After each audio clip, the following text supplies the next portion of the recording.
Hello monome community. This is the slow growth from the monome forums, and I just wanted to give you some quick notes about my monome arc clone development.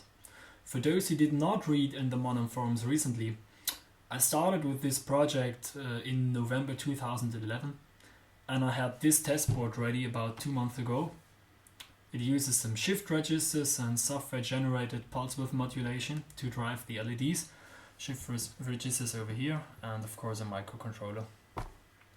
It worked, but I was not satisfied with it. This little microcontroller was very busy keeping the animation running. There was no communication to a computer involved at that time, and also no encoder, and I was not sure if it could handle all of that in parallel. Also, the LED display was a bit too flickery for my taste, and the light resolution wasn't good, so all in all I was not happy with it. So I threw it away and tried some new approach, which you can see here. This is based around the TLC 5940, which is a chip by Texas Instruments designed solely for the purpose to drive 16 LEDs with a variable brightness, and I arrange it in a matrix. So one TLC 5940 can now drive 64 LEDs, which is just what you need for an arc ring. You can see a link to the schematic at the end of my video. Well, based around this approach, I designed 3 PCBs.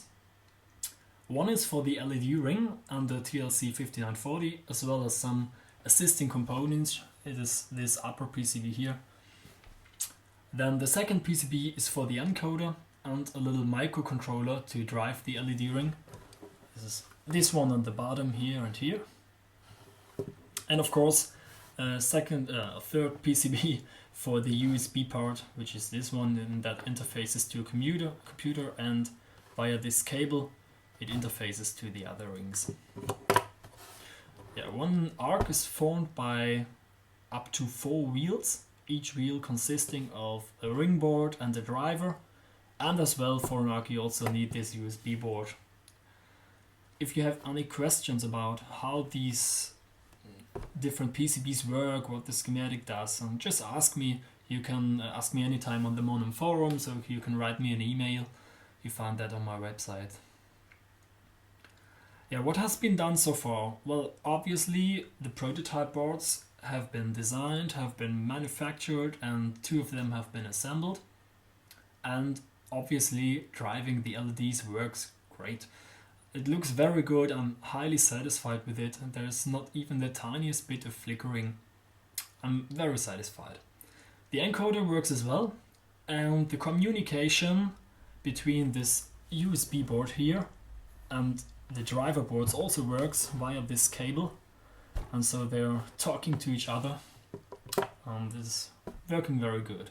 What you can see here is a little animation that is actually run on the USB board and transferred to the ring boards for display.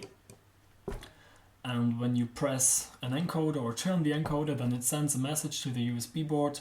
The animation is updated and a message is sent back. So when you turn one of these encoders, then there's really a lot of communication happening. Yeah, turning the encoder just changes the direction and speed of this little turning light. And turning it while pressed will adjust the amount of damping, like this. Well, it looks nice, but the point was to test the communication between this USB board and the ring boards, and actually also to test the communication between multiple boards, which is not quite easy sometimes. Yeah, what has to be done? Well, I have to implement some power saving features. Actually, the USB specification restricts power consumption for standby mode. I have some hardware features that allow to switch on and off different parts of the circuit. These are implemented, these are also working, but I have to change the software to support these power saving mechanisms. Also, communication to the computer has to be made. So I somehow need to make serial OSC find the device so it is visible in the device list of applications. And then some minor changes to the PCBs have to be done. As an example, increasing the space between some components or adding some pull-up resistors that I just forgot. And also I plan to create some through-hole versions of the boards for those who are afraid to solder surface mounted devices. Well, that's what I've got so far. I'll keep you updated. Thanks for watching.